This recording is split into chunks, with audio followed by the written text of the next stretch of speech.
1. juunil tähistati Põlva linnastaadionil lastekaitsepäeva.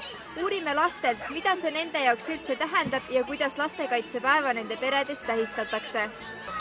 Mida tähendab sinu jaoks lastekaitsepäev?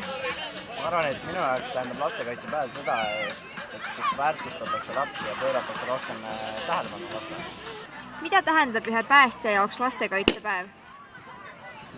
Ühe päästja jaoks tähendab niisugust rõõmsat päeva, saab lastele tulla näidata tehnikat, tutvustada tehnikat, autot ja ma arvan, et üldse lastele ikka tore päev, mida on iga aasta korraldatud ja väga meeldiv. No meie tähistame nii, et tuleme õue, nagu siia, Põlva linna tulime. Mida oled sina täna siia tegema tulnud? Mina olen tulnud Põlvamaa noorte kotkastega siia lastele püssi laskmist õpetama. Laseme õhupüssi. Lastekaitse tähendab seda, et tuleb lapsi kaitsta ja hoolitseda kõikide Eesti laste eest.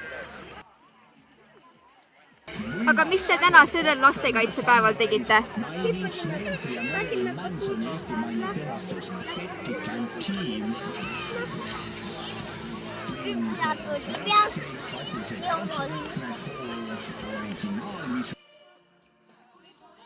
Hoolimata vihmast ja külmast tuulest sai selja taha üks ääretult tore lastekaitsepäev. Õpiti nii püssi kui ka vibu laskma ning prooviti ka kätte fotomaailmas.